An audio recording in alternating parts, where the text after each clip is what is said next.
আসসালামু আলাইকুম। দূরে কাছে দেশে অধসে বাড়ি থেকে প্রাণপ্রিয় বন্ধুরা, ঠিক এই মুহূর্তে যে যেখান থেকে বাস্তব জীবনের গল্প শোনার জন্য আমার সাথে জয়েন করেছেন আমি আপন। আর যে আপন জীবনের গল্পের 1386তম পর্বে আপনাকে প্রতিদিনের মতো স্বাগতম জানাচ্ছি। বন্ধুগণ, আজ আমি আপনাকে শোনাবো বরিশালের ভাই মোহাম্মদ ফয়সাল হোসেনের জীবনের, প্রবাসী ফয়সালের জীবনের কলিজা কাঁপানো চরম প্রতারণামূলক এক করুণ বাস্তব জীবন কাহিনী। বন্ধুগণ, আজকের গল্পের টাইটেল জিনের ভয় দেখিয়ে সুন্দরী পুত্রবধূর সর্বনাশ করে এক লম্পট শ্বশুর। জিনের ভয় দেখিয়ে সুন্দরী পুত্রবধূর সর্বনাশ করে এক প্রবাসীর বউয়ের সর্বনাশ করে তার শ্বশুর, এক নির্মম বাস্তব কাহিনী। বন্ধুরা, এই গল্পটা আমি যখন সবেমাত্র পড়ে শেষ করলাম, ঠিক ওই মুহূর্তে আমার মোবাইলের ডিসপ্লের মধ্যে একটা কমেন্ট আসলো এবং কমেন্টটা উপরে বেশি উঠলো। ওখানে লেখা ছিল, এক বোন কমেন্ট করেছিলেন, তিনি লিখলো, আপন ভাই, পৃথিবীতে মানুষের সংখ্যা কমে যাচ্ছে। এই লেখাটা দেখার পর আমি একটু বিব্রত হয়ে গেলাম। কী ব্যাপার, পৃথিবীতে মানুষের সংখ্যা কমে যাবে কেন? আমি আজ থেকে বহু বছর আগে একটা গান শুনেছিলাম যে 600 কোটি মানুষের এই না পৃথিবীতে, ভালোবেসেছিলাম আমি শুধু তোমাকে। আর সেটা সেই 600 কোটি থেকে এখন আমি গুগল করে দেখলাম যে পৃথিবীতে মানুষ হচ্ছে 800 কোটি। কোথায় 600 কোটি, কোথায় 800 কোটি। এবং বাংলাদেশে মানুষ ছিল 15 কোটি, তা এখন এসে দাঁড়ালো 20 কোটিতে। তাহলে এটা কেমন কথা যে পৃথিবীতে মানুষের সংখ্যা কমে যাচ্ছে? আসলেই সত্যি, পৃথিবীতে ভালো মানুষের সংখ্যা কমে যাচ্ছে। যারা মানুষের সুরুত ধরে পৃথিবীতে জন্মগ্রহণ করে, এরা সবাই আসলে মানুষ নয়। মানুষ হওয়ার জন্য যে মান এবং হুঁশের প্রয়োজন, এটা এখনকার সমাজের বেশিরভাগ মানুষের মাঝে নাই। কথাগুলো কেন বললাম, আজকের এই গল্পটা শুনলে আপনি বুঝতে পারবেন এবং গল্পটা শুরু থেকে শেষ পর্যন্ত শুনবেন। গল্প শেষে ফয়সাল ভাই একটা বিপদে আছে তার বাবাকে নিয়ে, আমার কাছে একটা সমাধান চেয়েছে। আপনার গল্পটা শুনে আপনারা নিজেদের মতো করে একটা মতামত কমেন্ট বক্সে লিখবেন, যা দেখে ফয়সাল ভাই তার বাবার একটা সিদ্ধান্ত নিতে পারবে। আর একটা কথা, যারা এখনও আমার চোখে কাশ্মীর সোনমার্গের সৌন্দর্য উপভোগ করেননি, তাদেরকে অনুরোধ করছি, ঠিক এই আই বাটনে ক্লিক করেন। সেখানে ক্লিক করলে আমার চোখে আপনারা দেখতে পারবেন কাশ্মীরের সৌন্দর্য। ধন্যবাদ সবাইকে। সম্মানিত বন্ধুগণ, আসসালামু আলাইকুম। আমার নাম মোহাম্মদ ফয়সাল হোসেন, আমার বাড়ি বরিশাল। বন্ধুরা, আমি আমার জীবনের গল্পটা শুরু করার শুরুতে আপনাদেরকে আমার পরিবারের সম্বন্ধে জানিয়ে রাখি। আমার পরিবারে আমি রয়েছে আমার বাবা মা সহ আমার একজন কাকা। আমাদের পরিবারে আরও সদস্য রয়েছে আমার ছোট 2টা ভাই। আমরা টোটাল 3 ভাই, আমাদের কোনো বোন নেই। আমাদের পরিবারটা কিন্তু বরিশালের এখানকার পরিবার না, যেখানে আমি জন্মগ্রহণ করি বা যেখানে আমি হেলে দুলে বড় হই। মূলত আমরা অন্য একটা জেলার মানুষ ছিলাম, কিন্তু সেখান থেকে আমার বাবা আর চাচা এখানে চলে আসে এবং এসে তারা অনেক কষ্ট করে এখানে একটু জমি ক্রয় করে এবং জমি কেনার পরে আমার মাকে বিয়ে করে। আমার কাকার যদিও অনেক বয়স হয়ে গেছে, তিনি এখনও বিয়ে করেননি। কেন বিয়ে করেন না তিনি, সেটা আল্লাহই ভালো জানে। আমাদের পরিবারটা ছিল সেই গ্রামেরই এক নিম্নবিত্ত পরিবার। আমার বাবা এবং চাচা দুজনেই ছিল জেলে। তারা সমুদ্রে সহ বিভিন্ন পুকুরে মাছ ধরতেন এবং সেই মাছ তারা নিজেরাই বাজার গিয়ে বিক্রি করতেন। এক কথায় বলতে গেলে আমাদেরকে জাল্লা বলা চলতো।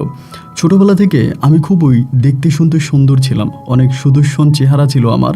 আমাকে দেখলে কেউ বুঝতোই না যে আমি আমার বাবা মায়ের সন্তান, কারণ আমার বাবা মা দুজনেই ছিলেন মোটামুটিভাবে দেখতে কালো, বাট আমি ছিলাম একেবারে ফর্সা। আমি আমার বাবার মুখে শুনেছিলাম, আমি তো কখনো আমার দাদাকে দেখতে পাই নাই, বাট আমার বাবা বলল আমার দাদা নাকি দেখতে খুব সুন্দর ছিল। আমি অবিকল আমার দাদার মতোই হয়েছিলাম। অনেক ছোটোবেলায় কিন্তু আমার কাকাকে নিয়ে আমার বাবা এই এলাকাতে চলে আসে এবং এরপর থেকে তিনি আর কখনোই তার এলাকাতে ফিরে যাননি। আমি আদৌ জানি না কেন আমার বাবা তার নিজের পিতৃ সম্পত্তি থেকে, নিজের বাবার ভিটা থেকে চলে আসে এবং কেন তিনি সেখানে আর ফিরে যাননি। এই গল্প আজও আমার কাছে অজানা। যাই হোক, আমি আমার ওই মর্মান্তিক গল্পটাই আপনাদেরকে শোনাই। তখন থেকে আমি মোটামুটি ছোটই। ওই সময়টাতে আমি দেখতাম যে বাবা জেলের কাজ করে, মাছ ধরে, এখানে ওইখানে মাছ ধরে এবং এগুলো করে আমার বাবা চলতো। এই করতে করতে আমার বয়স তখন প্রায় 6 থেকে 7 বছর বয়স। 6 থেকে 7 বছর বয়সে হঠাৎ করে একটা ঘটনা ঘটে যায়। ঘটনাটা ছিল ঠিক এই রকম, আমার বাবা ঘর থেকে বের হয় না। হঠাৎ করে অনেকগুলো দিন হয়ে গেল আব্বু ঘরের ভিতরেই বসে থাকে এবং আমার মা তখন করে কি, জানালা দিয়ে আমার আব্বাকে খাবার দিত। আব্বার পায়খানা প্রস্রাব থেকে সব কিছু শুরু করে আব্বু ঘরের মধ্যেই করতে থাকে। তখন হঠাৎ করে এই গ্রামের সবার মনে একটা প্রশ্ন জাগে। আমার বাবা ছিল ফয়েজি। সবাই বলে কি ব্যাপার, ফয়েজি ঘর থেকে বের হয় না কেন, ফয়েজি ঘর থেকে বের হয় না কেন, ও ঘরের মধ্যে থাকে কেন?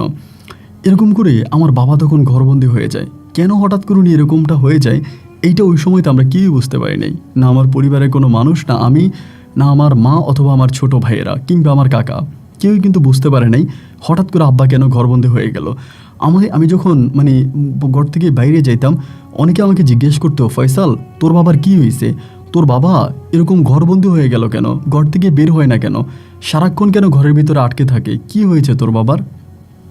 আমি না কারো কাছে বলতে পারতাম না যে আমার বাবার কি হয়েছে, কেন আমার বাবা ঘরবন্দি হয়ে গেছে, কেন আমার বাবা ঘর থেকে বের হয় না, সারাক্ষণ কেন ঘরের ভিতর লুকিয়ে থাকে। এর কোনো সঠিক ব্যাখ্যা বা উত্তর কোনো কিছুই আমার জানা ছিল না। আমি বুঝতে পারিনি কেন আব্বু হঠাৎ করে এরকমটা হয়ে গেল। তারপরও সবাই প্রশ্ন করতো, আমি কারো প্রশ্নের উত্তর দিতে পারতাম না। এভাবে প্রায় সপ্তাহখানিক 15 দিন কেটে গেল। এবং 15 দিন পরে আমাদের বাড়ির পাশেই একটা পুকুর আছে, অনেক বড় একটা পুকুর। 15 দিন পরে হঠাৎ করে একদিন সকালবেলা সবাই দেখলো আমার আব্বা পুকুরের মধ্যে ডুবাচ্ছে, পুকুরের ঠিক মাঝখানটাতে ডুব দিচ্ছে, ডুব দিচ্ছে। গ্রামের সবাই তখন আতঙ্কিত হয়ে গেল, কি ব্যাপার, এরকমভাবে সবাই তখন বলাবলি করতে শুরু করলো যে কী ব্যাপার, ও পুকুরে এরকম ডুবাচ্ছে কেন। অনেকে ভাবলো যে আমার আব্বার সম্ভবত পাগল হয়ে গেছে, এরকমটাই চিন্তা করলো। একটা পর্যায়ে আমার আব্বাকে তখন আমার চাচা আরও গ্রামের কয়েকজন মিলে পুকুর থেকে উঠে আনলো। আনার পরে আমার আব্বা তখন বলল, আমারে আসর করে দে। পুকুর পাড়ে তখন আমার আব্বাকে একটা আসর বানিয়ে দেওয়া হলো। আমার আব্বা তখন সে আসরের মধ্যে বসলো এবং বসার পরেই সবাই তখন চিন্তা করলো কি হয়েছে। আমার আব্বা কারো কাছেই কিছু বলে না। তখন আমার কাকা সবাইকে বলাবলি করতে শুরু করে, 10 থেকে 15 দিন আগে আমি আর আমার ভাই একসাথে সমুদ্রে মাছ ধরতে গিয়েছিলাম এবং আমরা তখন ট্রলারে মাছ ধরি। মধ্যরাতে হঠাৎ করে দেখলাম আমার ভাই কার সাথে জানি কথা বলে। এই কথাগুলো আমার কাকা বলতেছে গ্রামবাসীকে, যে আমার ভাই দেখলাম কার সাথে জানি কথা বলে এবং কথা বলতে বলতে আমার ভাই হঠাৎ করে সমুদ্রে লাফ দিয়ে দেয়। লাফ দিয়ে দিলে পরে আমরা সবাই ভয় পেয়ে যাই, কী ব্যাপার, ওনাকে পাওয়া যাচ্ছে না। এবং অনেক পরে আমার বাবা আমার ভাই আবারও সমুদ্র থেকে উঠে ট্রলারের মধ্যে আমরা ওনাকে অনেক কষ্ট করে উঠাই। বারবার জিজ্ঞেস করি কি হয়েছে, আপনার কি হয়েছে, উনি কিছুই বলে না। এবং এরপরে উনি সারাটা রাত ওই ট্রলারের মধ্যে বসেছিল। সারা রাত মাছ ধরে সকালবেলা আসার পরে এই যে উনি ঘরের ভিতরে ঢুকলো, এরপর উনি আর ঘর থেকে বের হয় না। আজ 15 দিন পরে হঠাৎ করে ওনাকে এইভাবে পুকুরে পাওয়া গেল। সবাই তখন আমার আব্বাকে জিজ্ঞেস করতে শুরু করলো, কি হয়েছে তোমার, ফয়েজি তুমি এমন করতেছো কেন, সমস্যা কি? আমার আব্বা তখন কোনো কথাই বলে না। আব্বু এমন একটা ভাব করে নিয়ে বসে আছে যে মনে হলো যেন আমার আব্বা কবিরাজ, এই জিনিসটাই তখন মনে হলো। এবং গ্রামের তখন অনেকেই বলাবলি করতে শুরু করলো আমার আব্বার সাথে কোনো জিন শোয়ার হয়েছে, কোনো জিন আছে আমার আব্বার সাথে, এরকমটাই গ্রামের সবাই তখন বলাবলি করতেছে। একটা পর্যায়ে আমার কাকা আমার আব্বাকে ধরে একটা ঘরের মধ্যে নিয়ে গেল। আমাদের বাড়ির সামনে যে ঘরটা, আমাদের তো 2টা ঘর, আমরা যে ঘরে থাকি তার সামনে আরেকটা ঘরের মধ্যে আমার বাবাকে তখন নিয়ে যাওয়া হলো। আমার আব্বা তখন সেই ঘরের ভিতরে বসছে, ঘরের ভিতরে নিজের মতো করে বসছে। বসার পরে আমার আব্বা তখন বলাবলি করতে শুরু করলো, জিগির করে, সারা রাত ওখানে বসে জিগির করে, আল্লাহ বিল্লাহ করে। এরকম করতে করতে হঠাৎ করে একদিন আমার মা গিয়ে গ্রামবাসীকে বলাবলি করতে শুরু করলো যে আমার স্বামী গায়েবী জানে, আমার স্বামী কার জীবনে কি হবে এটা উনি সব কিছু বলতে পারে, উনি গায়েবী জানে। এরকম করে আমার মা সহ গ্রামের আরও কিছু মহিলা এই কথাটা আমাদের পুরো গ্রামে ছড়িয়ে দিল। মুহূর্তের মধ্যে আমার বাবার কাছে অনেক মানুষ আসতে শুরু করলো।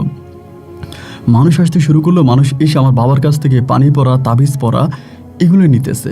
যেটা সবচেয়ে অলৌকিক এবং সবচেয়ে অবাক যে বিষয়টা ছিল, আমি আপনাদেরকে বুঝিয়ে বলি। আমার বাবা যে ঘরটার মধ্যে ছিল, এটার চারপাশে ছিল সনের বেড়া, সন গাছের বেড়া ছিল চারপাশে, এবং উপরে ছিল টিন দেওয়া, এবং টিনটা ঠিক এরকমভাবে দেওয়া ছিল, যেটাকে আমরা দোচালা টিনের ঘর বলি। দোচালা টিনের ঘর, কিন্তু মধ্যে সিলিং ছিল, সিলিংয়ের উপরে ছিল দোতলা, ঠিক এরকম করে। তো আমার আব্বা যখন করতো কি, ওখানে বসে জিজ্ঞাসা করতো, এবং অনেক মানুষ যখন আমার আব্বার কাছে যাইতো সমস্যার সমাধার জন্য বা কোনো পারিবারিক সেই সমস্যার জন্য, আমার আব্বা তখন জিনকে ডাকতো, আপনি আসেন, আপনি কই আছেন, আপনি আসেন, এমন করে আমার আব্বা তখন জিনকে ডাক দিত, যেটা আমি নিজের চোখে দেখা। তখন আমাদের ওই টিনের চালটা মই মই করে উঠতো।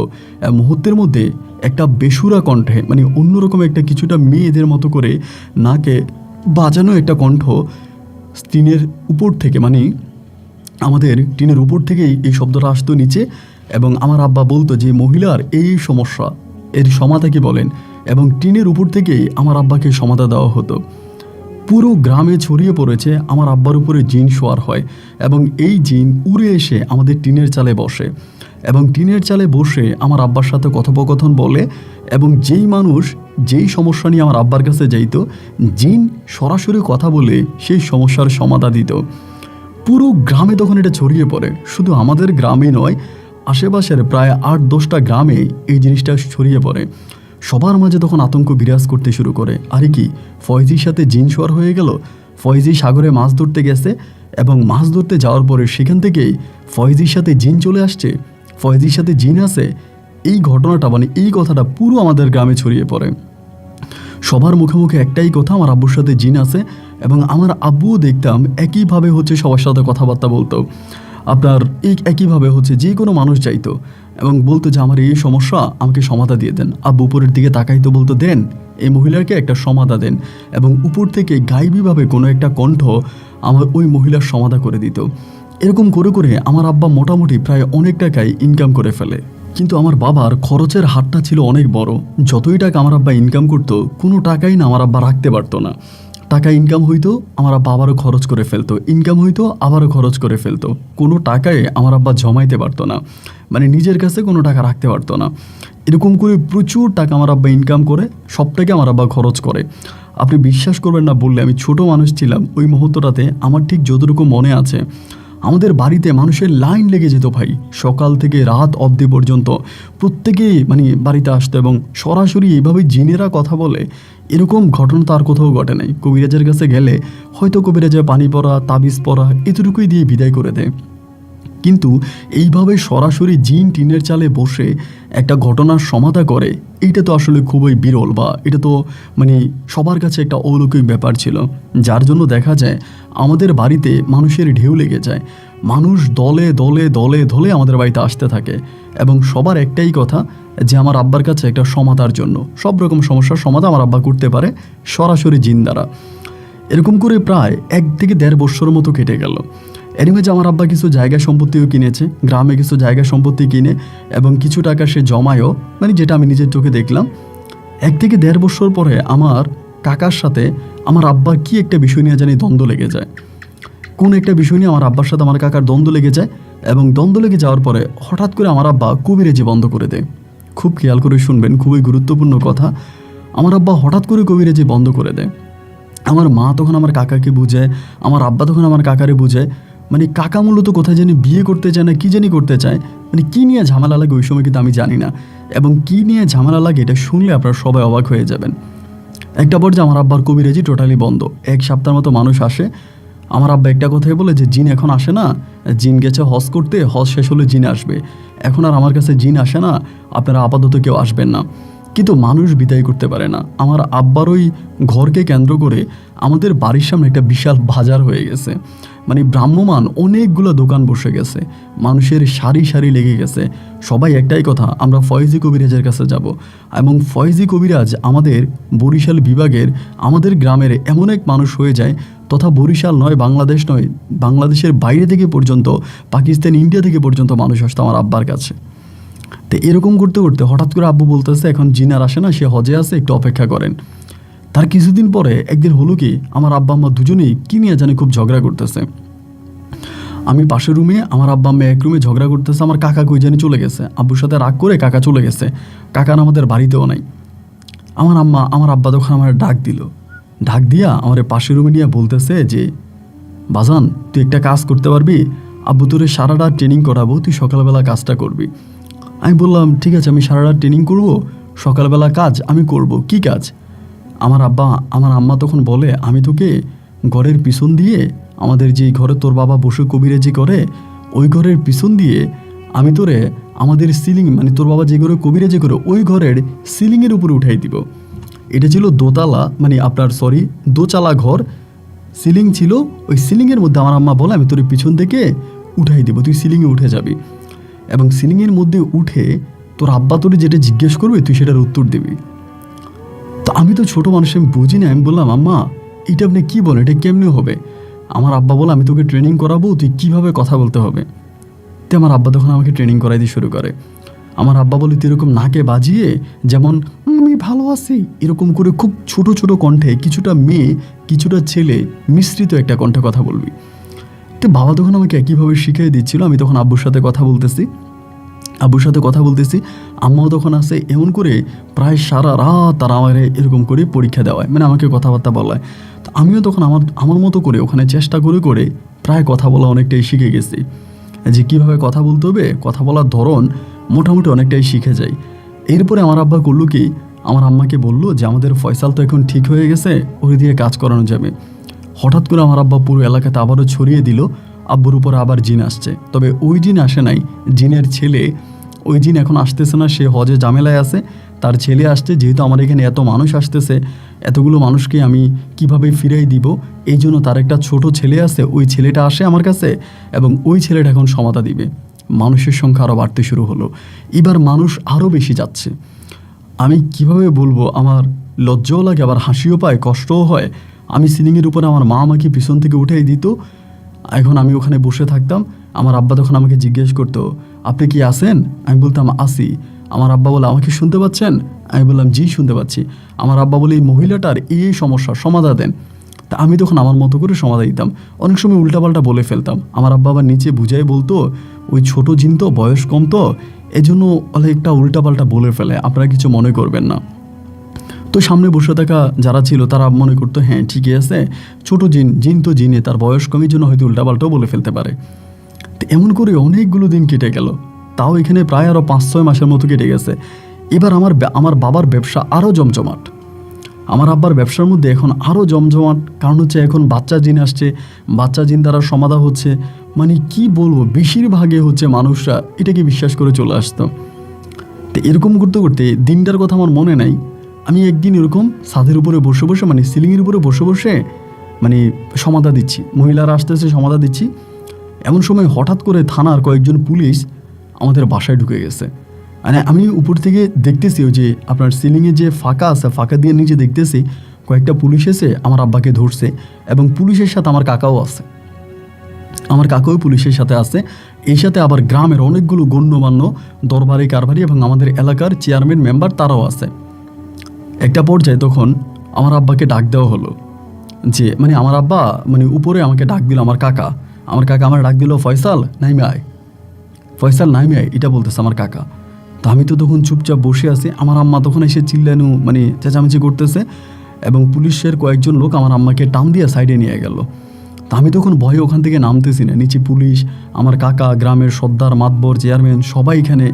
এই ভয়ে আমি তখন আর সিলিং থেকে নামতেছি না, আমি সিলিংয়ের উপর বসে আছি। আমার কাকা তখন কী করলো, পিছন দিয়া মানে আমি যেখান দিয়ে ঢুকতাম ওইখান দিয়ে ঢুইকা আমাকে ওখান থেকে নামাই নিয়ে আসছে। নামাই না বলতেছে তুই এত বড় শয়তান, এত বড় ফাজি, তুই তোর বাপের কথা মতো চলিস, তোর বাবা যা করে তাই করিস। এগুলো বলে আমাকে তখন আমার মায়ের কাছে দিল। আমার আব্বাকে তখন পুলিশে ধরে নিয়ে গেল। পুলিশ আমার আব্বাকে ধরে নিয়ে গেছে। আমার আব্বাকে ধরে নিয়ে যাওয়া মাত্রই আমার কাকা তখন, আমার মা তখন করলো কি, জুতা খুলে পুরো গ্রামের সামনে আমার আব্বাকে মানে আমার কাকাকে পিটিয়ে দিয়ে শুরু করছে। আমার কাকা তখন কান্না করে দিছে। কান্না করতে করতে বলে আমি আর কোনোদিনও এই পরিবারে আসবো না, আমি আর কোনোদিন আপনাদের মুখ দেখবো না। আমার আম্মা বলে বের হতে আমার বাড়ি থেকে। আমার কাকা তখন ঘর থেকে বেরিয়ে গেছে, মানে আমাদের বাড়ি থেকে চলে গেছে। আব্বাকে 1 সপ্তাহের মতো পুলিশে আটকায় রাখে। আমার আম্মার কাছে যে টাকাগুলো ছিল, জমানো কিছু টাকা ছিল, প্রায় সমস্ত টাকাই তখন শেষ হয়ে যায়। আমরা আব্বাকে তখন জেল থেকে বের করে আনি। তো জেল থেকে আব্বাকে বের করে আনলেই কিন্তু সমস্যার সমাধান হয়ে গেল না। আব্বাকে জেল থেকে বের করে আনার 2-3 দিন পরে আমাদের গ্রামবাসী সবাই মিলে তখন দরবার ডাকছে, যে দরবার হবে, কেন আমার আব্বা এইভাবে মানুষের সাথে প্রতারণা করলো, মানুষের সাথে চিটিং করলো, এখন দরবার হবে। গ্রামের সবাই মিলে বসে তখন দরবারের আয়োজন করা হলো। আমার আব্বাকে তখন সেই দরবারে উপস্থিত করলো। আমার আব্বা আছে কিন্তু আমার কাকা নাই। তো গ্রামের যিনি মোড়ল ছিল, সর্দার ছিল, তিনি আমার আব্বাকে বলল যে তুমি যেই ঘটনা ঘটিয়েছ এটা তো আসলে বলার মতো না, এটা তো আসলে তুমি সর্বোচ্চ শাস্তি পাওয়া। তো আমি তোমাকে এই শাস্তি দিলাম, তুমি তোমার বউ এবং তোমার ওয়াইফকে নিয়ে, মানে তোমার ওয়াইফ এবং তোমার ছেলেদেরকে নিয়ে তুমি এখান থেকে চলে যাবা।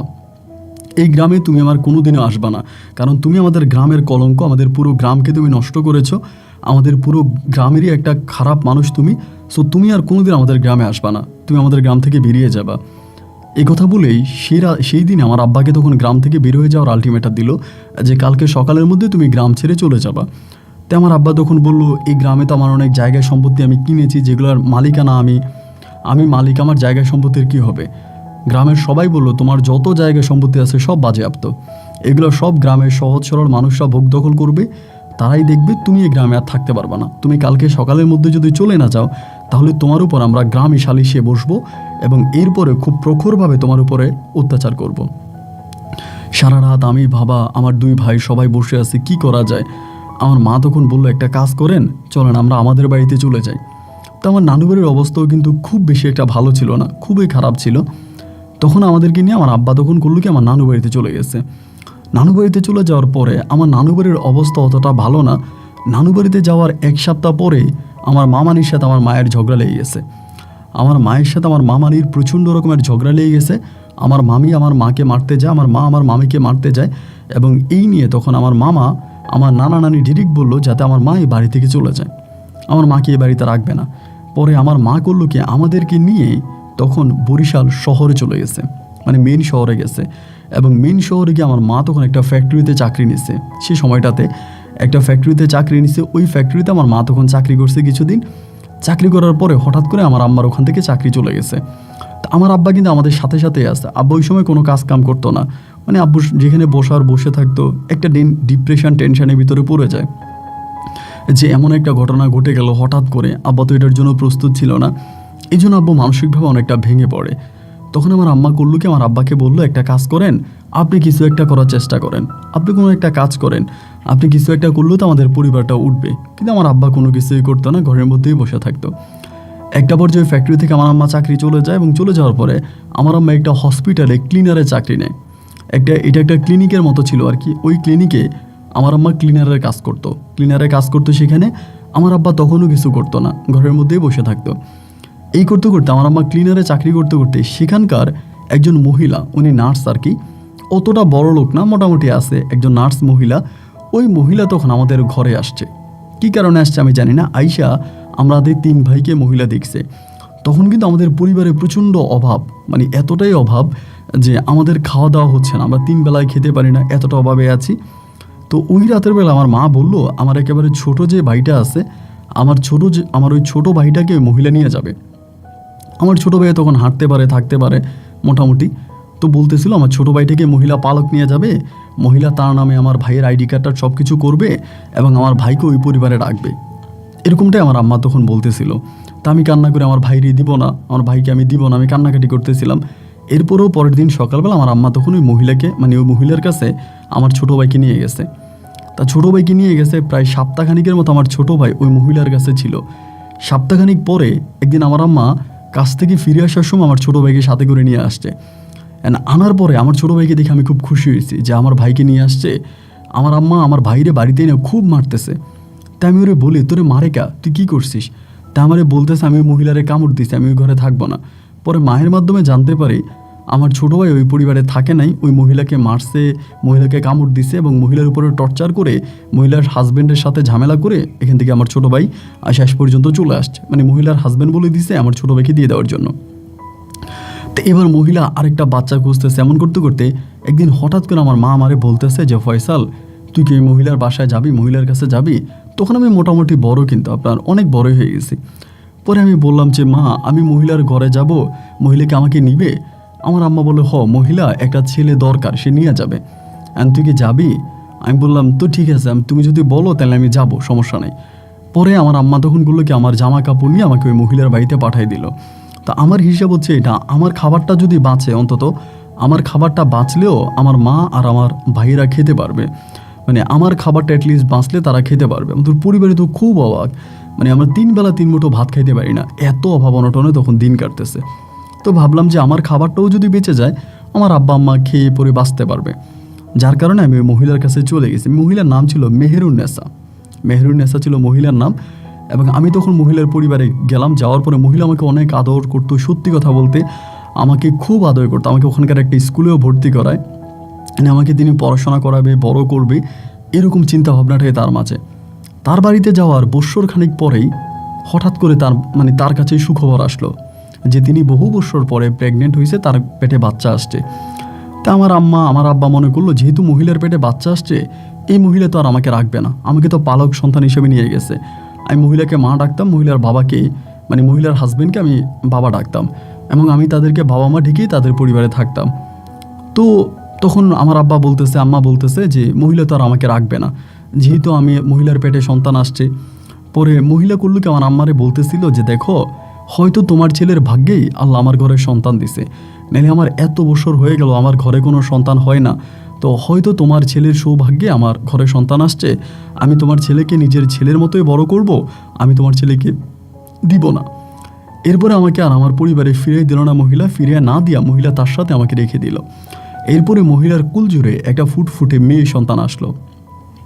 এই মেয়েটা যেদিন হয়েছিল আকাশ প্রচণ্ড মেঘলা ছিল, মানে 2-3 দিন ধরে আকাশ খুব মেঘলা, বৃষ্টি হবে ভাব, কিন্তু বৃষ্টি হয় না, আকাশ একেবারে অন্ধকারচ্ছন্ন ছিল।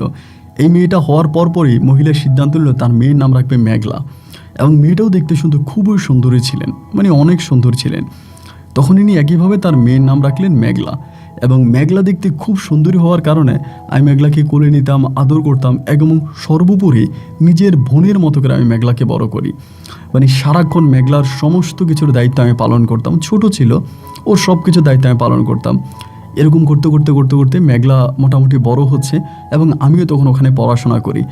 আমার আব্বাও তখন কি জানি একটা ছোটোখাটো কাজ করতো, আমার মা তখনও হসপিটালে ক্লিনারে কাজ করে, ছোট 2টা ভাই আছে, তারা আমার আম্মার কাছে বড় হচ্ছে। তো এরকম করতে করতে একটা পর্যায়ে দেখা গেল আমি তখন এসএসসি পরীক্ষা দিছি।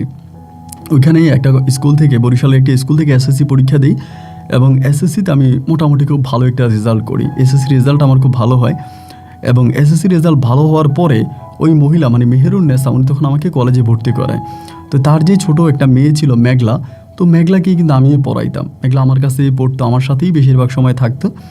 এই করতে করতে আমি তখন কলেজে ভর্তি হই, এবং আমি যখন ইন্টার সেকেন্ড ইয়ারে উঠি, তখন হঠাৎ করে এই মহিলার হাজব্যান্ড মানে মেহেরুন্নেসার হাজব্যান্ড মারা যায়। ইন্টার সেকেন্ড ইয়ার ওঠার পর উনি হৃদরোগে আক্রান্ত হয়ে মারা যায়। তিনিও একটা হসপিটালের ডাক্তার ছিলেন আর কি, কেমন ডাক্তার ছিলেন আমি জানি না, তবে তিনিকে সবাই ডাক্তার বলতো। তো ইনি হৃদরোগে আক্রান্ত হয়ে মারা যায়, এবং তিনি মারা যাওয়ার পরে মেহেরুন্নেসার পরিবার মোটামুটি প্রায় অনেকটাই ডাউনে চলে যায়, অনেকটাই পরিবার চলে যায়। তো আমার তখন 2টা পরিবার ছিল, এক পরিবারে আমার বাবা মা ভাই আছে, আরেক পরিবারে মেহেরুন্নেসা আছে এবং তার মেয়ে মেঘলা আছে। আমি তখন 2টা পরিবারের দিকেই এরকমভাবে তাকাতাম। এই করতে করতে মেহেরুন্নেসা তখন করলো কি, হসপিটালে একটা মানে কথাবার্তা বলে আমাকে তখন এই সময় পড়াশোনা বন্ধ করাই দিয়ে আমাকে হসপিটালে একটা চাকরি দিল আপনার রিসেপশনে। আমি রিসেপশনে বসতাম, লোকজন আসতো, পরামর্শ দিতাম। ওই হসপিটালে তখন আমার একটা চাকরি হয়, আমার বেতন ছিল 8,000 টাকা। প্রথমে 8,000 টাকা বেতনে আমি ওখানে চাকরিতে জয়েন করি। তখন আমার পড়াশোনা বন্ধ, কারণ একে তো মেহেরুন্নেসার স্বামী মরে গেছে, উনি টাকা পয়সা কই পাবে, ওই সময় উনিও রিটায়ার্ডে, উনিও চাকরি করে না। এরপরে আমার আব্বা আম্মা যারা আছে তারাও তো থেকে কোনো লাভ নেই, আমার আম্মা ক্লিনারে চাকরি করে। তো আমি তখন করলাম কি, আপনার হসপিটালে রিসেপশনে চাকরি করি, 8,000 টাকা মাসে বেতন পাই, কিছু টাকা মেহেরুন্নেসার পিছনে খরচ করি, আবার কিছু টাকা আমার পরিবারের পিছনেও দিচ্ছিলাম। এরকম করে ধরেন আপনার 1 দিন 2 দিন 3 দিন 4 দিন সময়গুলো কাটতেছে। মেহেরুন্নেসা আবার আমাকে অনেক আদর করতো, অনেক ভালোবাসতো। উনি কখনোই এটা মনেও আনতো না যে আমি অন্য কারো সন্তান, উনি সবসময় নিজের সন্তান মনে করেই আমাকে বুকের মধ্যে আগলিয়ে রাখতেন। এই করতে করতে আমি প্রায় অনেকটাই মানে ওইখান থেকে প্রায় আমি 5-6 বছরের মতো চাকরি করি ওই হসপিটালে। 5-6 বছর চাকরি করার পরে উনি তখন সিদ্ধান্ত নিল যে আমাকে বিয়ে করাই দিবে।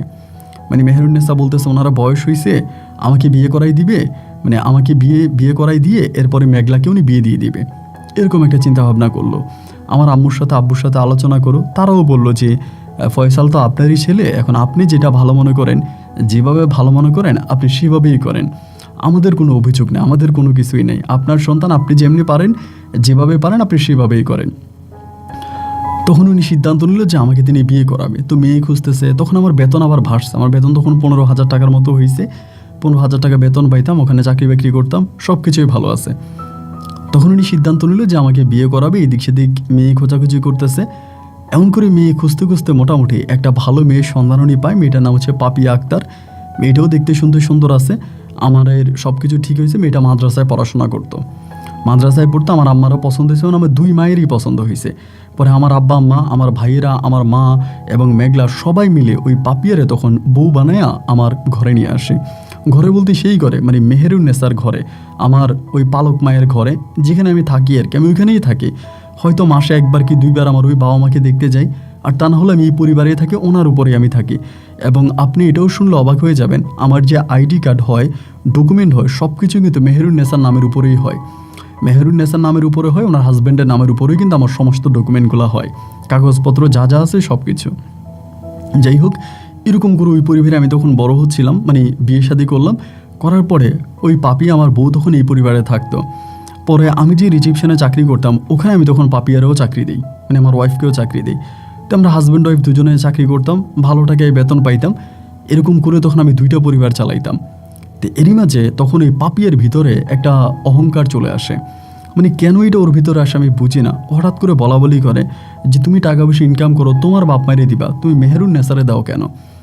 আমি বললাম ছোটোবেলায় তিনি আমাকে লালন পালন করছে, আমি তার পরিবারে বড় হয়েছি, এবং সর্বোপরি তিনি আমার তো মাই, আমি তাকে মায়ে দেখি। পাপিয়া বলতেছে না, তুমি এই পরিবারে থাকতে পারবা না, তুমি এই পরিবারে কেন থাকবা, এটা তো তোমার মা না, সে তোমারে নিচ্ছে, ওই সময় তোমাদের অভাব অনটন ছিল, তোমাকে বড় করছে, তাই বলে তুমি মাস শেষে টাকা যা পাইবা সবই মেহেরুন্নেসার পিছনে ব্যয় করবা, এবং তুমি তোমার বাবা মাকে টাকা দাও না। এই নিয়ে তখন আমার বউয়ের সাথে, মানে পাপিয়ার সাথে আমার একটা ঝামেলা শুরু হয়, মানে ঝগড়া শুরু হয়।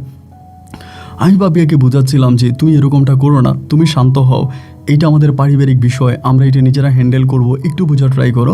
কিন্তু পাপিয়ার কোনো কিছু বুঝতে রাজি নেই। ওর কথাই একটা যে না, তুমি কেন ওই মহিলাকে টাকা দিবা, তুমি ওই মহিলাকে টাকা দিতে পারবা না। এই নিয়ে তখন এই মেহেরুন্নেসার সাথে আমার বউ পাপিয়ার একটা ঝগড়া শুরু হয়। ঝগড়া হওয়ার এক পর্যায়ে পাপিয়া তখন কি করে, ওই মেহেরুন্নেসা আমার যে পালক মা ছিল, পালক মায়ের ঘরে থেকে রাগ করে ও তখন আমার বাবা মায়ের ঘরে চলে যায়, মানে আমার যে রিয়েল বাবা মা আছে তাদের ঘরে চলে যায়। তো এবং তাদের ঘরে চলে যায়, আমাদের ঘরে আসেও না, মানে মেহেরুন্নেসার কাছে আসেও না। আমি তখন মেহেরুন্নেসা এবং মেঘলা দুজনের দায়িত্ব আমি পালন করতেছি। মেঘলার পড়াশোনার সমস্ত খরচ আমি দিচ্ছি, মেহেরুন্নেসার সমস্ত ঔষধ থেকে শুরু করে সব কিছু দিচ্ছি। এবার পাপিয়ার সাথে আমার ঝগড়া ঝাঁটি ঝামেলা এই সবে কিন্তু আমার ওই পালক মা মেহেরুন্নেসা বুঝতে পারত। এবং বুঝতে পারার পরে তিনি একটা সময় আমাকে বললো, একটা কাজ কর বাবা, তুই তোর বাপ মায়ের কাছে চলে যা, তুই আর এই পরিবারে থাকিস না, কারণ এই পরিবারে থাকলে তোর বউ তোর সাথে সংসার করবে না, তোর বউ তোকে ছেড়ে চলে যাবে। আমি যাই আছে, আমার পেনশনের কিছু টাকা আছে, আমার কিছু জমানো টাকা আছে, সেই টাকাগুলো দিয়ে আমি আর আমার মেয়ে ভালোভাবেই চলে যাব। তুই আমাদেরকে নিয়ে চিন্তা ভাবনা করিস না বাজান, তুই একটা কাজ করতে এখান থেকে চলে যা। এই কথা আমাকে আমার ওই পালক মা বলতেছে। ওনার কথাটা শুনেই না আমার কলিজাটা তখন ছিঁড়ে গেছে, যে উনি আমাকে এরকম করে এখান থেকে চলে যেতে বলতেছে। আমি তো ওনার কোলেই বড় হয়েছি, বা যতটুকু ভালোবাসা পাওয়ার আমি ওনার কাছ থেকেই পাইছি, এখন উনি আমাকে বলতেছে এখান থেকে চলে যাওয়ার জন্য। মনটা তখন খুব খারাপ হয়ে গেল, মানে চোখে পানি চলে আসলো যে উনি এরকম করে বললো। তারপরেও ভাবলাম যে ঠিক আছে, যেহেতু উনি বলছে আমি চলে যাব, আমি এখানে আর থাকবো না। এবং আমি তখন করলাম কি, আমার বউ পাপিয়ার সাথে আমাদের পরিবারে থাকতে শুরু করি, মানে আমার আব্বা আম্মার সাথে, আমার ছোটো ভাই 2জন আছে, ওইখানে আমি তখন থাকতে শুরু করি। তো এরকম করে আবার এতে আমার ছোটো ভাইও বিয়ে করছে। আমার ছোটো যে 2 ভাই আছে, 2 ভাইয়ের মাঝে এক ভাই কিন্তু বিয়ে করে ফেলছে, আরেকটা এখনও বিয়ে করে নেই। এবং যেটা বিয়ে করছে সে বউ নিয়ে আলাদা থাকে, আমার আব্বা আম্মার সাথেও থাকে না, ওই আলাদা থাকে। এখন পাপিয়ার কথাও এটা যে তোমার যে ছোটো ভাই আছে ওইটাও তো তোমার আব্বা আম্মার সাথে থাকে না। পরে আমি তখন পাপিয়ার সাথেই থাকতে শুরু করলাম আমাদের পরিবারে। এইভাবে কয়েকটা দিন কেটে গেল, বেশি না, আপনার প্রায় 7-8 মাসের মতো কেটে গেল। এরই মাঝে পাপিয়া তখন বাচ্চা কনসেপ্ট করলো, মানে ওর পেটে বাচ্চা আসলো। তো বাচ্চা আসার পরে আমার একটা ছেলে সন্তান হলো। ছেলেটাও দেখতে খুব সুন্দর হলো, ফুটফুটে, অনেকটা দেখতে আমার মতোই সুন্দর হয়েছে। আমার বাবুটার নিয়ে আমি খুব আড়লে ধরলে খুব ভালোভাবেই আছি। আমার বাবুটার বয়স যখন 7 মাস, সেই থেকে পাপিয়া জানি হঠাৎ কেমন চেঞ্জ হয়ে গেল। আমাদের পরিবারে আছে, আমার আব্বা আম্মার সাথেই আছে, সবই আছে, হঠাৎ করেও চেঞ্জ মানে কীরকম চেঞ্জ, ও আর চাকরি করবে না, এখান থেকে চাকরি ছেড়ে দিয়ে ও আরেকটা হসপিটালে চাকরি নিছে। ওই হসপিটালে চাকরি করে এবং ও বেশিরভাগে ওর বাপ মায়ের সাথে থাকে, মানে আমার শ্বশুর বাড়িতেই থাকে, আমাদের বাড়িতে খুব বেশি একটা আসে না। তো কেন আসে না ওরে বারবার বলি। একটা পর্যায়ে ও হঠাৎ করে আঙ্গুল তোলে আমার বাবার উপরে, মানে ফয়েজি কবিরাজের উপরে, আমার বাবার উপরে। ও বলে আমার বাবা নাকি ওর দিকে খারাপ নজর দেয়। আমার আব্বার সুযোগ পাইলে ওর শরীরে হাত দেয়, এবং ও গোসল করতে গেলে আমার আব্বা লুকিয়ে লুকিয়ে ওর গোসল করা দেখে, বা ও যদি ঘরে ঘুমায় থাকে আমার আব্বা দরজার ফাঁক দিয়ে ওর ঘুমানো দেখে। মানে যেগুলো আসলে বলার মতো আমার কোনো মানে অবকাশ নাই, ভাষা নাই, এইরকম কথাবার্তা তখন সে আমার আব্বার নামে উঠিয়ে দেয়। তো এগুলো আসলে আমি লোক সমাজে বলবো বা কেমন করে, নিজেরও তো মান সম্মান আছে, আমি এগুলো কারো কাছে বলি না। আর পাপিও ওই পরিবার থেকে আর আমাদের পরিবারে আসে না। যতই ওকে বুঝে তুমি চলে আসো, তুমি ওখানে থাইকো না, তুমি চলে আসো, সব কিছু ঠিক হয়ে যাবে, একটু বোঝার চেষ্টা করো, না, ও আর আসবে না, ও আর আমাদের পরিবারে আসবে না, ও যেখানে গেছে ওইখানে থাকবে, ওর বাপ মায়ের সাথেও থাকবে, ও আসবেই না। তো আমি তখন এই বিষয়টা আমার যেই পালক মা আছে মেহেরুন্নেসা, ওনাকে জানাই যে আমার বউ পাপিয়া এরকম এরকম বদনাম দিতেছে আমার আব্বার নামে, আমি কি করব। আমার ওই পালক মা তখন আমারে বলে যে ফয়সাল রে, তোর বাবারে আমি অনেক বৎসর ধরে চিনি, তোর বাবা বন্ড হতে পারে বা কবিরাজি করতে পারে, এরকম মানুষকে ধোকা দিয়ে টাকা ইনকাম করতে পারে, কিন্তু তোর বাবা মানুষ হিসেবে অত্যাধিক ভালো, কোনো নারীর উপরে তোর বাবার খারাপ কোনো লোভ নাই। এই পাপিয়া নামের মেয়েটার আমি তোরে বিয়ে করাইছি, এটাই আমার বড় অন্যায় হয়েছে। এই মেয়েটা মূলত অনেক খারাপ, অনেক খারাপ। সে আমার ঘরে থাইকা আমার সাথে হিংসামি করতো, এরপরে তোর পরিবারে গেল, যাওয়ার পরে তোর আব্বার নামে একটা বদনাম উঠাই দিল। এই মেয়েটাই আসলে ভালো না, তুই একটা কাজ করে মেয়েটার তুই তালাকই দিয়ে দে। উনি আমার এইভাবেই বলে। আমি তখন বললাম যে আমি তালাক দিব কেমনে, আমার তো টাকা লাগবে, আমি এত টাকা কই পাবো। উনি আমারে বলে প্রয়োজনে আমি যেহেতু তোরে বিয়ে করাইছি এটা তো আমার দোষ, 2 লক্ষ টাকা কাবিনে বিয়ে হয়েছে, 2 লাখ টাকা আমি তোরে ম্যানেজ করে দিব, তুই মেরে দিয়ে দে। আমি তখন বললাম আপনি কি বলেন, কোনো অন্যায় নাই, কোনো অপরাধ নাই, আমি ওর সাথে সংসার করতে চাই, ও নিজেই আমার পরিবার থেকে চলে যেতে চাচ্ছে, তাহলে আমি ওকে কেন 2 লাখ টাকা কাবিনে টাকা দিব। আমার ওই পালক মা তখন 2 লাখ টাকা ম্যানেজ করে ফেলে। 2 লাখ টাকা ম্যানেজ করুনি বলে এই টাকাটা আমি মেঘলার বিয়ের জন্য রাখছি, মেঘলার বিয়ে পরে, আমি মেঘলার বিয়ে নিয়ে পরে চিন্তা করব, এই টাকাটা দিয়ে তুই মেয়েরে বিদায় কর। আমি বললাম যে না, আমি এই মেয়েরে বিদায় করবো না, না আমার পালক মা আমার উপর আমার ধরছে, তুই মেয়েটারে বিদায় কর। এবং শেষ পর্যন্ত এই মেঘলা আদালতের মাধ্যমে আমার কাছ থেকে 2 লক্ষ টাকা কাবিনের টাকা নেওয়ায় আমি মেঘলাকে তখন তালাক করে দিই, ওই বাচ্চা সহ ওকে তালাক দিয়ে দিই। তো বাচ্চা বড় হলে আমার কাছে চলে আসবে, এইরকম একটা কমিটমেন্ট দিয়ে কিন্তু আমি মেঘলাকে তালাক করি এবং আমি প্রতি মাসে বাচ্চার খরচ পাঠাবো। পাপিয়াকে আমি তালাক দিয়ে দিই। এরপরে আমি আমার মা মেহেরুন্নেসার কাছে আবারও যেতে শুরু করি, ওনার সাথে আমি আবারও থাকি। ওই পাপিয়ার পুরো ডিলেট, তখন পাপিয়ার কথা আর আমার মনে নেই। এর মাঝে কিছুদিন পরে পাপিয়া যা করে তা শুনলে আপনি অবাক হয়ে যাবেন। তার 8 থেকে 9 মাস পরে পাপিয়া তখন তার ওই ছেলেকে নিয়ে কীভাবে যেন ইউরোপে চলে যায়, হঠাৎ করে তার ছেলে নিয়ে ইউরোপে চলে যায়। এবং এইটা জানার পরে আমার ওই আমার যেই পালক মা আছে মেহেরুন্নেসা, উনি বলে এবার চিন্তা করে মেয়ে কত খারাপ, মূলত তার কোনো ইউরোপিয়ান ছেলের সাথে রিলেশন ছিল, প্রেম ছিল, এবং সে ওই ছেলের কাছে চলে যাবে, যার কারণে তোর বাবার উপরে একটা বদনাম দিয়া উনি ওই পরিবার থেকে বেরিয়ে গেছে। এই মেয়েটা আসলেই খারাপ, খুবই খারাপ, ভালো হয়েছে তুই তারা ছেড়ে দিছিস। তো যাই হোক, আমি তো ওনাকে ছেড়ে দিলাম এবং সেও তার মতো করে ইউরোপে চলে গেল, ওখানে সেটেল হয়ে গেল। এই দিক দিয়ে তো আমি দেশে পড়ে আছি। এমন করতে করতে আমারও তো বিয়ে শাদী করতে হবে, আর এদিক দিয়ে মেঘলাকে বিয়ে দেওয়ার জন্য যে টাকা আমার ওই পালক মা জমাইছিল, সেই টাকাও তো আমাকে দিয়ে দিল। মেঘলাকে বিয়ে শাদী দেওয়ার মতো টাকাও তো আর ওনার কাছে নাই। তো উনি খুব অভাবে পড়ে গেছে ওই সময়টাতে। ওইভাবে পড়ে যাওয়ার পরে এই মেহেরুন্নেসার এক ভাই আছে, চাস্তো ভাই না জানি কেমন ভাই হয়, সে আবার সৌদি আরবে থাকে, সে সৌদিতে থাকে। এবং উনি তখন ওই লোকটার সাথে কথাবার্তা বলে, আমার পালক মা কথাবার্তা বলার পরে ওই লোকটা নাকি ওনাকে বলে যে তোমরা একটা কাজ করো, ফয়সালের একটা পাসপোর্ট করে আমার কাছে পাঠাও, দেখি আমি ফয়সালের জন্য একটা ভিসা ব্যবস্থা করতে পারি কিনা।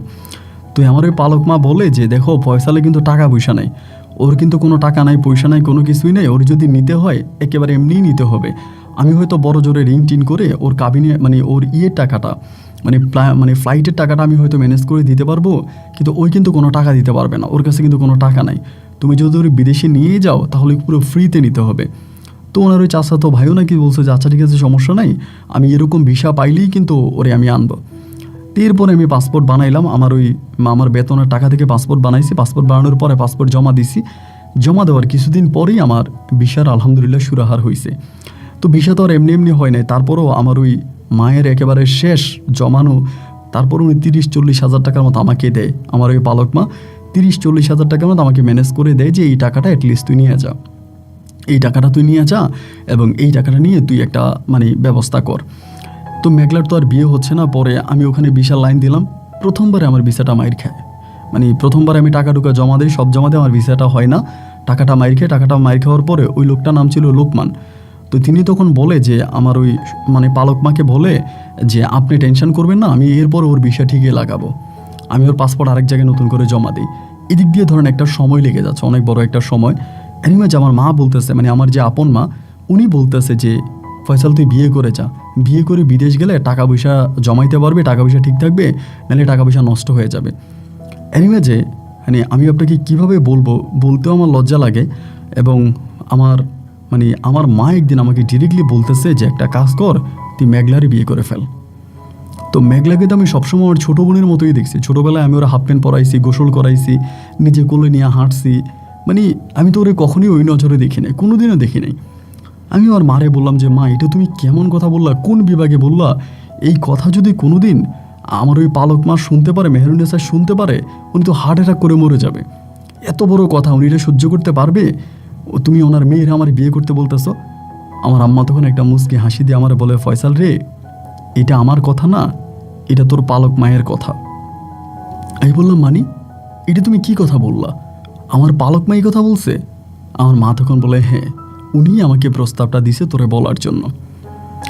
আমি তখন বললাম যে মা, এটা তুমি কেমন কথা বললা, আর উনি এরকম একটা প্রস্তাব কিভাবে দিল ওনার মেয়েকে নিয়ে? আমি তো ওনার মেয়েকে আমার বোনের মতো জানি। আমার মা বলে, তুই ওনার সাথে কথা বল। তো আমি লজ্জায় 2 দিন মানে ওনার বাসায় যাইনি। 2 দিন পরে একদিন হসপিটাল থেকে দুপুরবেলা ভাত খাইতে গিয়া আমি তখন ওনার এই কথাটা জিজ্ঞেস করলাম। তখন মেঘলা ছিল না, মেঘলা কলেজে ছিল। আমি তখন বললাম যে মা, আপনি নাকি এরকম এরকম একটা কথা আমার মায়ের কাছে বলছেন, এটা আপনি কি বলছেন?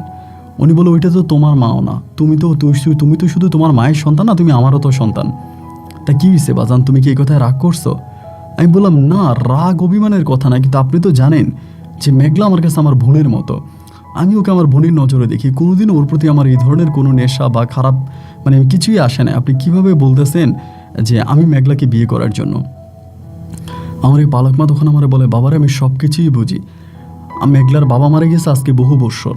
এরপরে মেঘলার পুরো দায়িত্ব, আমার পুরো সংসারের দায়িত্ব তুমিই পালন করতেছো। এর উপর হঠাৎ করে এক ডাইনিকে আমি তোমাকে বিয়ে করাই দিলাম। সেটা যাই হোক, যেভাবেই হোক, এটারও একটা সমাধা হয়ে গেল। এখন তো তুমি ভালো আছো, বা এখন তো সব কিছু ঠিক আছে। বাজান রে, এখন আমি কিভাবে বলবো? আমি তো মেঘলাকে বিয়ে দিতে হবে, আমার কাছে তো আর ওই টাকা নেই। আমি মেঘলারে কেমনি বিয়ে দিব? আমি এখনও ভাড়া বাসায় থাকি, আমার পায়ের নিচে 1 ফোঁটা মাটি নেই। মেঘলাকে বিয়ে দিতে তো আমার কয়টা টাকা লাগবে, আর টাকাটা বড় কথা না, আমি মেঘলাকে কোথায় বিয়ে দিব?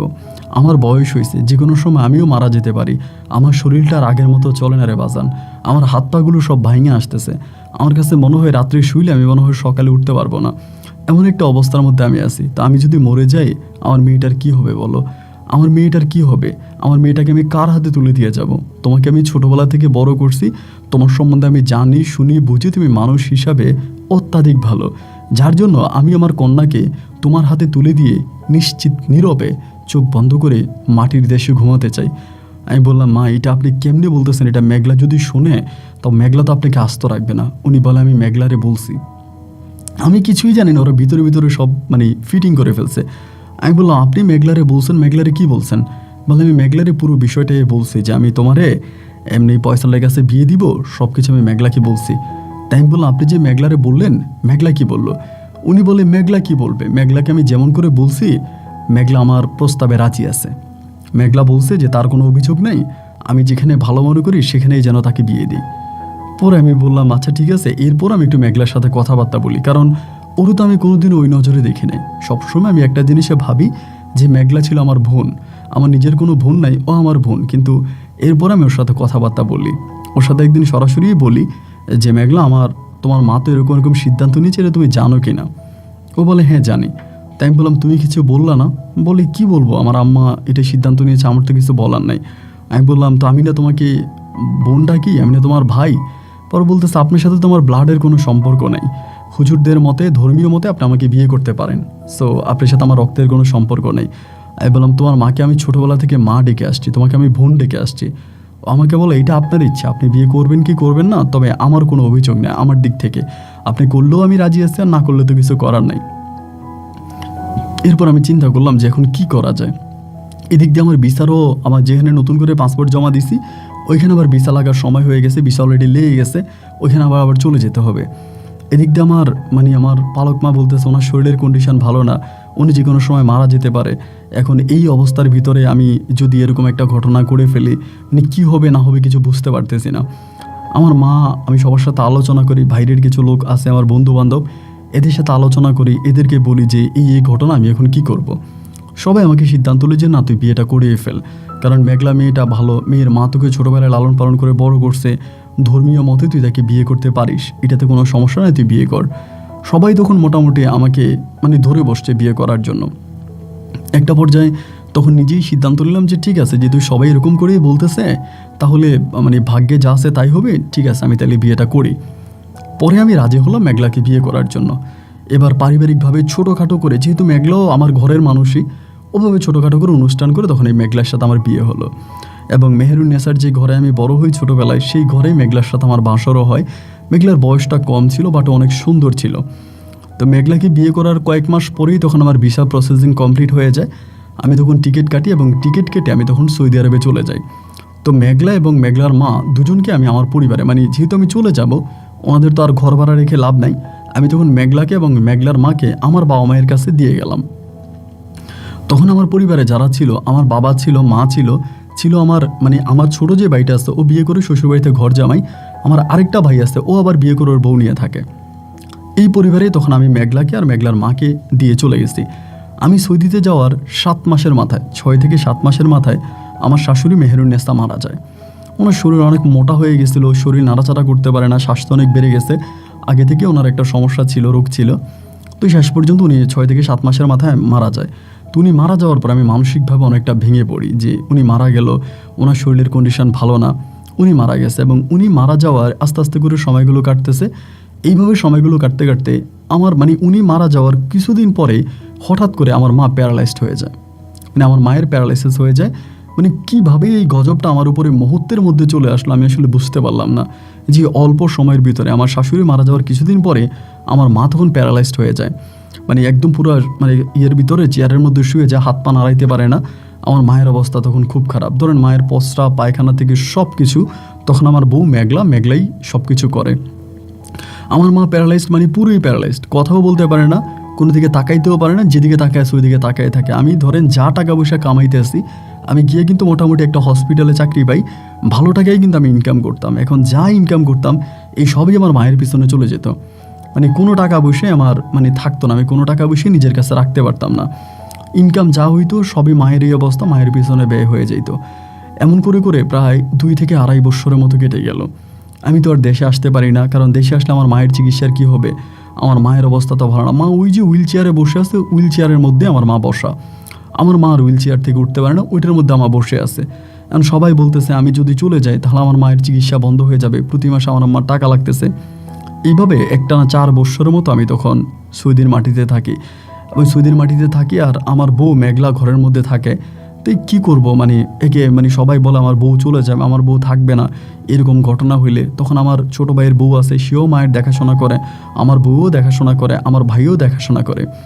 এই ঘটনাগুলোর মাঝে ভাই হঠাৎ করে ভাই আমি মোবাইল ফোনের মাধ্যমে একটা খবর পাইলাম যে হঠাৎ করে আমার ছোটো ভাইয়ের বউ আমারে ফোন দিয়ে বলতেছে যে ভাইয়া এই ভাবি তো প্রেগনেন্ট, মেঘলা ভাবির পেটে তো বাচ্চা আছে। হঠাৎ করে আমার ছোটো ভাইয়ের বউ আমার এটা বলল। কথা শোনার পরে আমার মাথায় তখন আসমানটা ভেঙে পড়লো যে আমি কার জন্য বিদেশের মাটিতে এইভাবেই পরিশ্রম করে টাকা ইনকাম করতেছি। প্রতি মাসে আমি ওর জন্য টাকা পাঠাই, ওরে আমি কোনো কিছুর অভাব দেই না, মানে সবসময় ও যেই সময় আমার কাছে যেটা আছে আমি সেটাই ওকে দেই, ওর কোনো সময় কোনো কিছুর অভাব আমি ওকে দেই না। কিন্তু ও কীভাবে বললো আমার সাথে এই কাজটা করতে, মানে আমার সাথে এই কাজটা ও কীভাবে করলো, কীভাবে ওর বিবেকে দিল, মানে খুবভাবে আমার তখন মন খারাপ হয়ে গেল। আমি তখন আর মানে ওর সাথে কথাই বলি না। পরে আমি বললাম যে তুমি কিভাবে জানলা যে ওর পেটে বাচ্চা আছে? পরে আমারে বললো যে একটা ডাক্তারের কাছে নিয়ে গেছি, ওই ডাক্তারের ফোন নাম্বার আপনাকে দিছি, যদি আপনি বিশ্বাস না করেন ডাক্তারের সাথে কথা বলতে পারেন। তো আমি কিন্তু আর মেঘলার সাথে কথা বলি না, মেঘলার নাম্বারটা আমি সব ব্লক করে দিছি। তো পরে একটা ডাক্তারের সাথে আলোচনা করলাম, করার পরে জানতে পারলাম যে হ্যাঁ আমি নিজে লোক পাঠাই মানে হসপিটালে, ডাক্তার বলে যে হ্যাঁ আমরা চেক আপ করছি, ওনার পেটে বাচ্চা আছে। এখন আজকে 4 বছর ধরে আমি বিদেশে, 4 বছর তো আমি দেশেই যাই না, 4 বছর আমি দেশেই যাই না, তাহলে ওর পেটে বাচ্চাটা কে দিল এবং বাচ্চা ওর পেটে কোত্থেকে আসছে? তো এরকম করে করে ওর সাথে আমার কোনো কথা নেই। একদিন আমি আমার মানে ছোটো ভাইয়ের ওয়াইফের সাথে কথা বলতেছি, এমন সময় ও কোত্থেকে জানি সে মোবাইল ফোনটা টান দিয়ে নিয়ে চলে গেছে। টান দিয়ে নিয়ে কান্না করে করে বলতেছে তোমার সাথে আমার একটু কথা আছে, তুমি আমার কথাটা একটু শোনো, আমার সর্বনাশ হয়ে গেছে। আমি মোবাইল ফোনটা সাথে মানে মুখের উপর ওর কেটে দিছি। কেটে দিয়ে আমি আমার ছোটো ভাইয়ের বউরে মেসেজ করলাম যে ওরে বলো আমাদের পরিবার থেকে চলে যেতে, যদিও আমি দেশে যাব, যদি ওরা আমি আমার বাড়িতে দেখতে পাই তাহলে কিন্তু আমি ওরা আস্ত রাখবো না, এরকম একটা মানে ধমকি আমাকে দিয়েছি। দেওয়ার পরে আমি তখন মানে বাড়িতে যাব, আমার মায়ের অবস্থা ভালো না, বউয়ের চিন্তা করে লাভ নেই, আমি আমার বাড়িতে যাব, আমার মারে আমি দেখব। যেহেতু আমার মায়ের অবস্থা ভালো না, মা যে কোনো সময় মারা যেতে পারে। পরে আমি টিকিট কাটলাম, আমি 4 বছর পরে তখন সৌদি থেকে আমি বাংলাদেশে যাই। বাংলাদেশে যাওয়ার পরে মানে ঘরে ঢুকছি, আমার মাকে দেখছি, তখন আপনার প্রায় আমি মানে যখন গিয়ে পৌঁছে আর কি, তখন আপনার বিকেল হয়ে গেছে। আমি রাত্রে নামছিলাম, বিকেল হয়ে গেছে, বাড়ি যাই যেতে প্রায় 3টে, 3:30 বা 4টার মতো বাজে, আসরের আজানের পরে।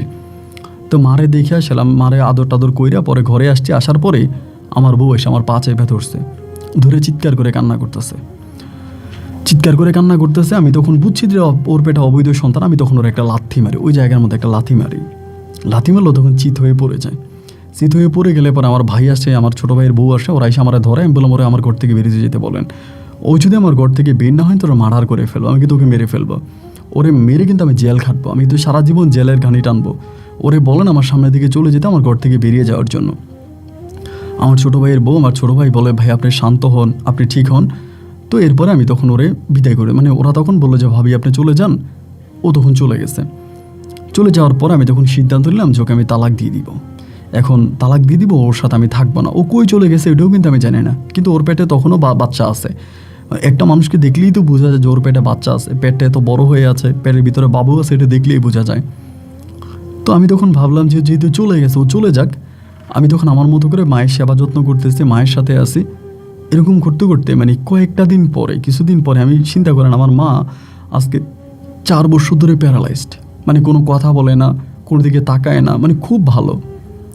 4 বছর পরে আমি বাড়িতে যাওয়ার পরে মানে মাসখানিকের মাথায় আমার আম্মা কথা বলতে পারে, মানে আস্তে আস্তে কথা বলা, আম্মার কথা বোঝা যায় না, একদম কানের কাছে মুখটা, মানে মুখের কাছে কানটা নিলে একটু একটু শুনতে পাই। তো আমার মা আমারে হাতে ইশারা দিয়ে ডাকে, প্যারালাইজ তো, আঙ্গুল নাড়া নাড়া ডাকে। তো আমি কানটারে মায়ের মুখের কাছে নিয়ে যাই, নিয়ে গেলে মা বলে তোর বউয়ের দোষ নাই, আমারে বলে তোর বউয়ের দোষ নাই। আমি বললাম কি বলো মা, আমার বউয়ের দোষ নাই? আমি বললাম বিদেশে আমার বউয়ের পেটে বাচ্চা আসলো কোত্থেকে? আমার মা তখন বলে তোর বাবা খারাপ, তোনার তো মানে প্যারালাইজ তো, এত কিছু তো আর বলতে পারে না। আমি বললাম যে আব্বা খারাপ মানে কি হয়েছে? আমার আম্মা বলে তোর আব্বা খারাপ, শুধু এটুকুই বলা, আর বলতে পারে না আমার আম্মা। তা আমিও চিন্তা করলাম, আরও গ্রামের 8-10টা মহিলার সাথে কথা বললাম, সবাই বলল আমার বউ যথেষ্ট ভালো, প্রত্যেকের সাথে খুব নম্র ভদ্র ব্যবহার করে, প্রত্যেকে আমার বউকে অনেক আদরে স্নেহ ভালোবাসতো, কোনোদিন কারোর সাথে কোনো খারাপ ব্যবহার করে নাই। এবং আমার বউ কখনো কোনো দিন মানে বাজারেও যায় নাই, সবসময় ঘরের মধ্যে থাকতো। এতটা ভালোভাবে ছিল, তাহলে আমার বউয়ের নামে এই বদনামটা দিল কে? এবং আমার বউয়ের পেটে বাচ্চাটা আসলো কোত্থেকে? আমাদের এলাকাতে তো এমন কোনো মানুষ নাই যার সাথে আমার বউয়ের কোনো সম্পর্ক ছিল। মানে কিছু মানুষ হলেও তো দেখতো, যেমন আমার ছোট ভাই আছে, ছোট ভাইয়ের বউ আছে, ওদেরকে জিজ্ঞেস করি যে আমার বউয়ের সাথে কারো কোনো সম্পর্ক ছিল কি না। আমার ছোটো ভাইয়ের বউ ডিরেক্টলি বলে, না ভাই আমরা জীবনেও দেখি নাই আপনার বউ কারোর সাথে মোবাইলেও একটু কথা বলতে, মোবাইলেও কারোর সাথে একটু কথা বলতে দেখি নাই। আর মানে সরাসরি তো দূরের কথা, ভাবি সবসময় ঘরের ভিতর বসে থাকতো, একা একা থাকতো, সারাক্ষণ আপনাকে মিস করতো, আপনাকে ভালোবাসতো। এরকম কোনো কিছু কিন্তু আমরা ভাবির মাঝে দেখি নাই। আমার ভাইও একই কথা বলে যে ভাই আসলে ভাবি খুব ভালো ছিল, আমার মনে হয় অন্য কোনো একটা সমস্যা। দেখুন অন্য কী সমস্যা আমি তো আর বুঝি না।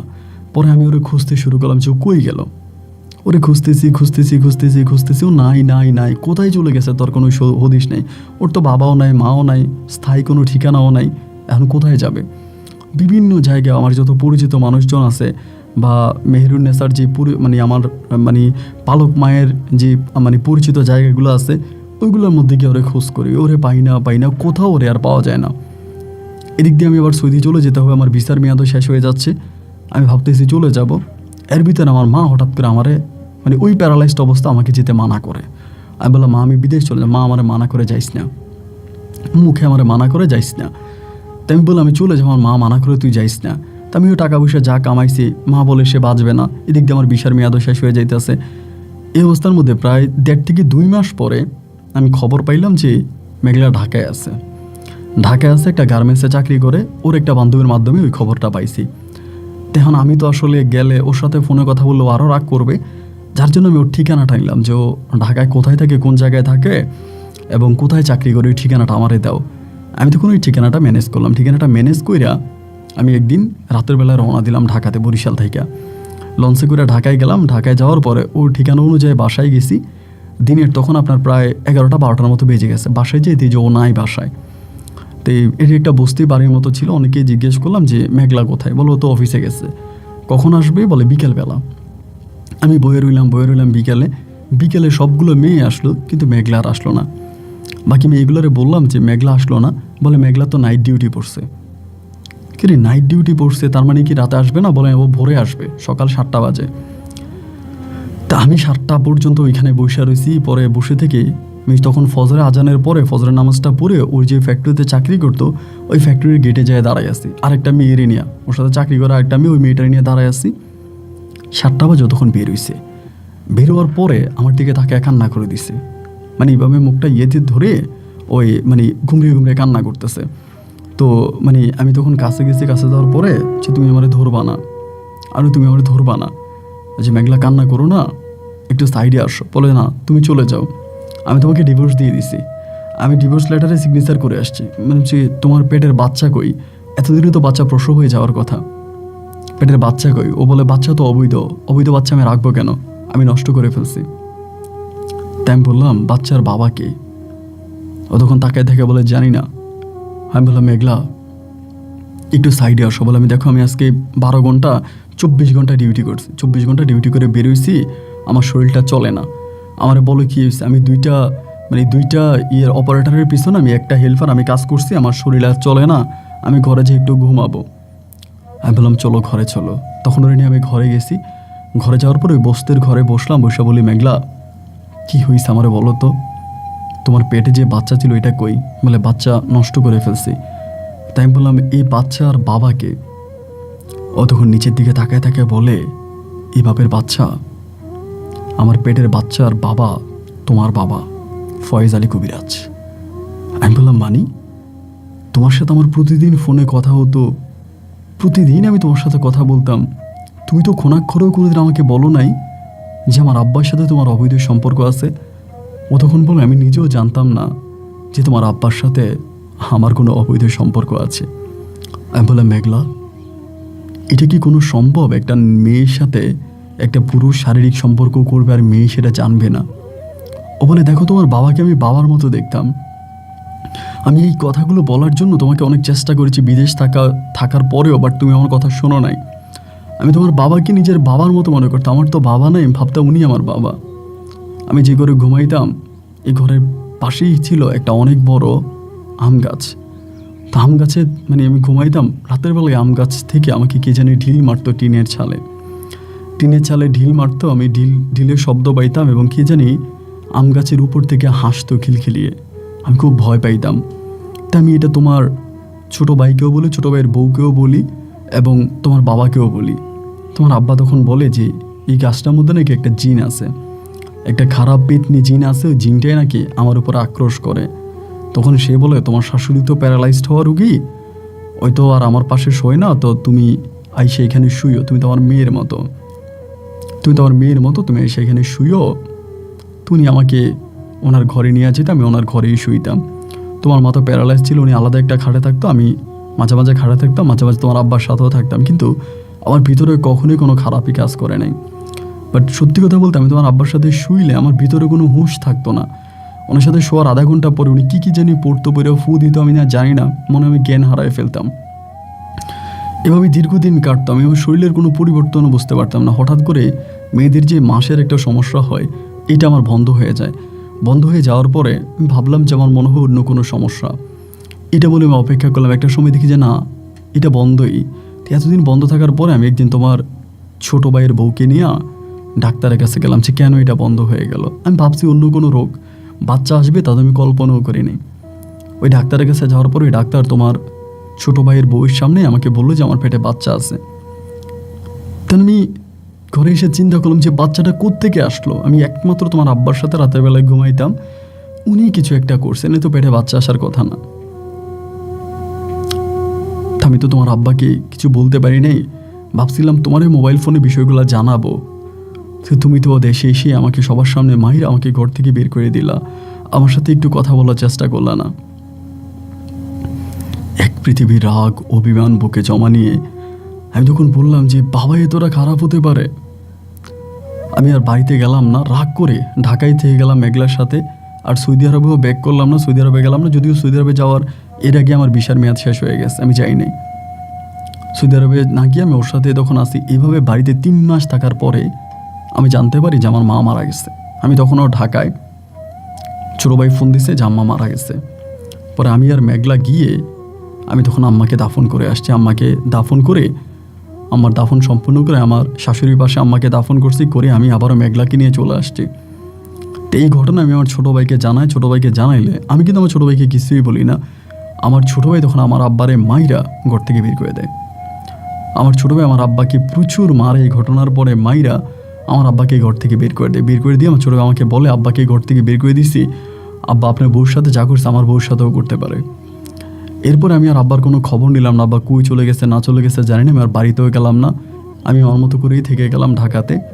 তো এখানে আমি একটা ছোটোখাটো ফার্মেসি দিলাম। ফার্মেসি দেওয়ার পরে আমার ফার্মেসি চলতেছে, আই ইনকামও খুব ভালো হইতেছে।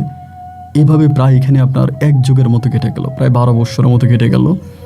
আমার 2টা ছেলে একটা মেয়ে হইল, তারাও মোটামুটি বড় হইল। 1 যুগ 12 বছর পরে আপনার আজ থেকে কিছুদিন আগে হঠাৎ করে কোনো কথা নাই বার্তা নাই, আমি দোকানদারি করতেছি, আমার দোকানে আর 2টা ছেলে আছে। হঠাৎ করে আমার বাবা আসছে আমার কাছে ভিক্ষা চাওয়ার জন্য। আজকে এত বছর পরে দেখলে চেনা যায় না, দাড়ি মোষ চুলে চেনা যায় না, আমার কাছে হাত পাচ্ছে, ভিক্ষা দেয়। দেখে যখন আমার চোখে চোখ পড়ছে তখন চলে যাচ্ছে। আমি তখন লাভ দিয়ে ওইটা যেয়ে ধরছি, আপনি কই যাচ্ছেন, কোথায় গেছেন, আপনি কোথায় ছিলেন, কিছু বলে না। বাবা তো এখন জড়ায় ধরে কান্না করে দিছে। ওইখান থেকে সেলুনে নিয়ে গেলাম, চুল কামাইলাম, মানে দাড়ি শেভ করাইয়া বাসায় নিয়ে গেছি।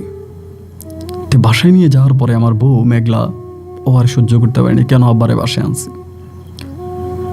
এখন এমন এক পরিস্থিতি, মানে মেঘলার সাথে আমার সংসারটা ভেঙে যাওয়ার মতো অবস্থা। আমার 2-3টা সন্তান আছে। মেঘলার কথা একটা, আমি আব্বার সাথে কোনো যোগাযোগ রাখতে পারবো না। আমি যাতে কোরআনে হাত দিয়ে বলি, আমার সন্তানের মাথায় হাত দিয়ে বলি আব্বার সাথে আমি কোনো যোগাযোগ রাখবো না। যদি আব্বার সাথে কোনো যোগাযোগ আমি রাখি তাহলে ও আমাকে তালাক দিয়ে দেবে, মানে ডিভোর্স করে দিবে। আমি বললাম আব্বার আমি তোমার ঘরে রাখবো না, অন্য কোথাও রাখবো না, আমার আব্বার সাথে আমার কোনো যোগাযোগ রাখা যাবে না। এটা আমার সন্তানের মাথায় হাত দিয়ে বলতে হবে, কোরআনে হাত দিয়ে বলতে হবে। যতই আমার বউরে বুঝেন, আমার বউ আমার কোনো বুঝ নেয় না। তাই আমার বউ আপনার গল্প শুনে, আমিও আপনার গল্প শুনি। তাই আমি আপনাকে বিষয়টা জানাইলাম যে ভাই এই মুহূর্তে কী করতে পারি। আমার বউকে তো আমি বহু লোক দিয়ে বুঝাইছি, আমার আত্মীয় স্বজন অনেককে দিয়ে বুঝাইছি, তো কোনো কাজ হয় না। আমার বউ কারো কোনো বুঝ নেয়ই না। আমার বউর কথাই একটা যে সে থাকবে না যদি আমি আমার আব্বার সাথে কোনো দিন 1 মিনিটের জন্য কথা বলি, আব্বার কোনো খোঁজখবর নেই। তো এই মুহূর্তে আমি কী করব? একদিকে বাবা জন্মদাতা পিতা আমাকে জন্ম দিছে, আরেকদিকে আমার বউ, আমার 3টা সন্তান। এই পর্যায়ে আমি আপনাকে ধারস্থ হইলাম, আপনার কাছে আমার কথাগুলো বললাম। যদি পারেন আমাকে একটা সঠিক সমাধান দিবেন। ভালো থাকবেন। আসসালামু আলাইকুম।